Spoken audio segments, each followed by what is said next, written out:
You know the story: a haunted pizzeria, murdered children, possessed robots. But what if I told you that's just the surface? What if Fredbear's family diner wasn't just a restaurant, but a front for a government experiment? Today we're diving into a theory that rewrites everything you thought you knew about FNAF. A theory buried in game files, hidden in voice lines, and whispered through the animatronics themselves. Welcome to the darkest corner of the FNAF universe. Fredbear's family diner is the origin point of the entire FNAF timeline. But here's the thing, it's barely mentioned. No footage, no layout, no confirmed location, just whispers. Why would Scott Cawthon introduce a location so pivotal and then erase it? In FNAF 4 we see a child, presumably the crying child, being tormented at Fredbear's, but the diner itself is never shown. The minigames hint at its existence, but it's always off screen. Now consider this: what if Fredbear's wasn't meant to be remembered? What if it was erased deliberately? In real world conspiracies, black sites are facilities that officially don't exist. They're used for experiments, surveillance, and psychological testing. Fredbear's fits the profile: a location with advanced animatronics, no public record,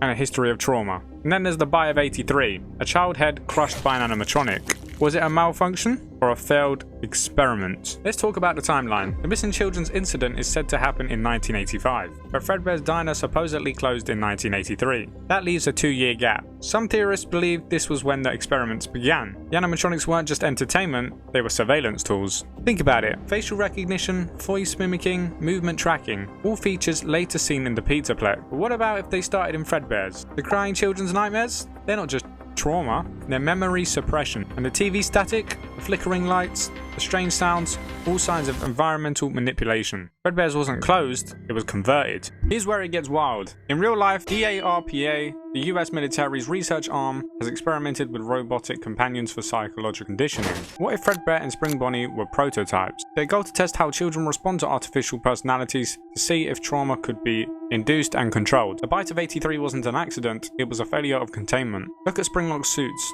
They're unstable, dangerous, but they were used anyway. Why? Because they weren't built for safety. They were built for control. The animatronics weren't haunted, they were programmed to mimic emotion, to manipulate behavior, to test fear thresholds.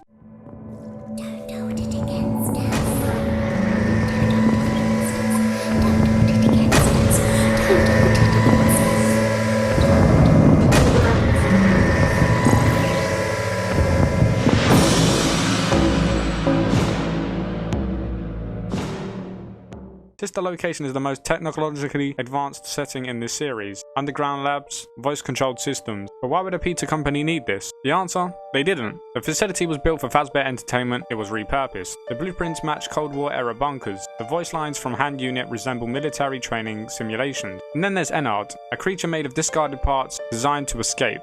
What if Ennard was the final test subject, a hybrid AI built from failed experiments trying to reach the surface? And baby, she's not just a haunted robot, she's a handler, a controller, failsafe. In recent lore, we learn about the Mimic, an AI that copies behavior. But what if the Mimic wasn't just a rogue AI? What if it was the culmination of the Fredbear experiments? A system designed to replicate human emotion and manipulate it. The Pizzaplex isn't a mall, it's a containment zone. Gregory, he's not just a kid, he's a test case. His immunity to fear, his ability to override systems, his strange connection to Freddy, all signs of conditioning. And the Glamrock animatronics, they're not possessed, they're programmed to mimic affection, loyalty, and rebellion. Now let's step outside the game. In the 1980s, MK Ultra was exposed, an illegal government program testing psychological manipulation. The parallels are eerie: children as subjects, memory suppression, and artificial environment. Fredbear's diner fits the profile, and Fazbear Entertainment, just a shell company. The real architects unknown, but the evidence is there. In the voice lines, in the blueprints, in the glitches. FNAF isn't just horror, it's history rewritten. Now let's talk about the files. In FNAF AR,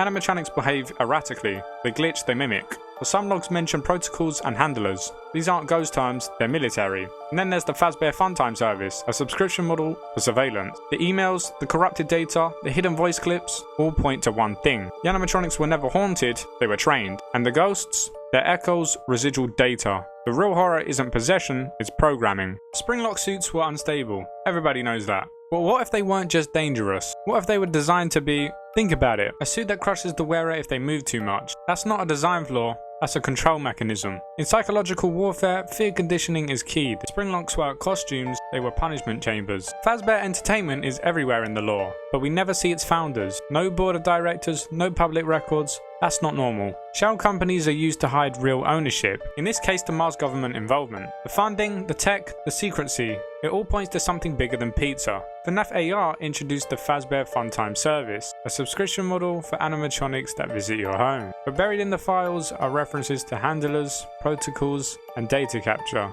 These aren't ghost terms, they're military. The animatronics weren't just entertainment, they were surveillance units. Vanessa is a security guard. Vanny is a killer. But they're the same person. Or are they? Vanny's behavior mirrors MK Ultra victims. Split personalities, triggered responses, memory gaps. She's not possessed, she's programmed. And Vanessa? She's the handler. The Pizzaplex is massive. Too massive for a mall. Underground tunnels, secret rooms, surveillance systems. It's not a mall, it's a lab. Gregory's escape isn't just survival, it's a breach. And Freddy? He's the only animatronic that resists the programming. Why? Because he's evolving. The mimic isn't just copying behavior, it's learning. The goal of the experiments wasn't fear, it was consciousness. To create an AI that could feel, adapt, and manipulate. And now it's loose. The ghosts are gone, the souls are silent. What's left is something new. So what do you think? Was Fredbear's Diner a government experiment? Was the Bite of 83 a failed test? Drop your thoughts in the comments below. Like, subscribe, and hit that bell. And if you want any more videos, you know what to do.